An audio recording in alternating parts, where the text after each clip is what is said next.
Hey everybody, welcome back to Dirty Garage Mods. I am Daniel, your host of this channel. Thank you to the 1,295 subscribers. We are getting there. And to all my new and recent viewers on my shorts, as well as my regular videos, this here is going to be more of a explaining what I'm doing more than a how-to video, but I'll try to tell you a little bit of what I'm doing. All I'm doing is replacing the temperature sensor on a 3.6 liter 2012 Chrysler Town and Country. And it is located on the left side or driver's side of the engine, on the front of the engine, just underneath the valve cover or head. So I will try to show you guys that here in just a moment. This is going to be extremely difficult to see, but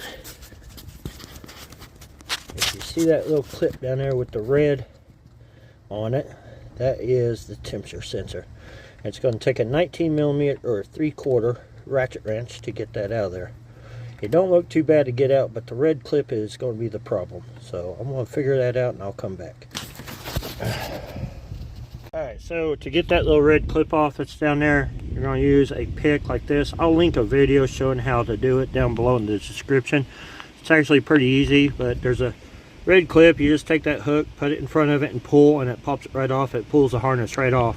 And then next, what you're going to end up doing is using a 3/4 or 19 millimeter to pop that loose. It's actually 19 millimeter, but I have a 3/4 inch ratchet wrench, so that's what I'll be using. So I'll be back here momentarily. Alright, so I can't get my hand down there, but it took using a flathead screwdriver and that hook pick that I have to get that off of there.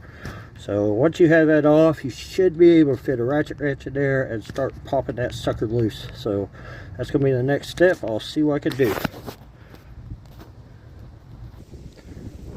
Alright, so here is the old temperature sensor. It wasn't even tight in there. I barely moved it, and then I started taking it up with my fingers. It has maybe one thread tight in there. It shouldn't have been. It should have been tighter than that. So only takes about maybe 5 minutes or so to actually get this out, if you can get your hands in there just right. So anyways, yeah, well, I will go ahead and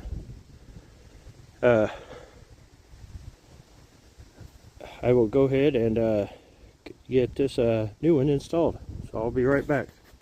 The things they don't show you in the videos is how much of a pain in the ass it's going to be to put back in there. So you only got this much space to feed your hand and the sensor in there, and I can get it in there, but I can't turn it once I get it in there. So but that's a new sensor, so I'm going to try my best, and I'll cut in here in a minute and show you if I get it in there, and I'll show you what you got to do. But I will tell you for sure, it is a pain in the ass to actually put in. So I will be back. Alright, so they do not explain in other videos what a pain in the ass it is to put that back in. So there it is right there. And what I had to do was take a pry bar and hold it in place and then hand thread it in one thread. And now I have the 3/4 inch ratchet wrench on it, and I'm going to tighten it up with that. And hopefully this will solve my problem. So, but yeah, just want to show you. There's the pigtail or the plug, all that. So I will cut back in and give you guys an ending of what this mess was like. Alright, so there you go. It's all said done. Lefty loosey, righty tighty. You should have it back in there. That's how it goes. And then what you want to do next, if your code is thrown on your vehicle, you want to reset that.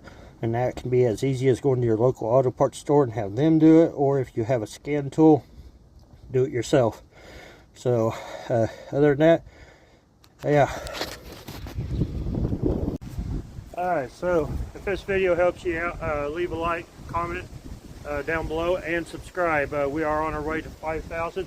Keep on checking out my shorts, and once again, thank you to the 1,295 subscribers. I'm going to reset my code, do a few things, and I got to get out of here. So y'all have a great day. Thank you for watching.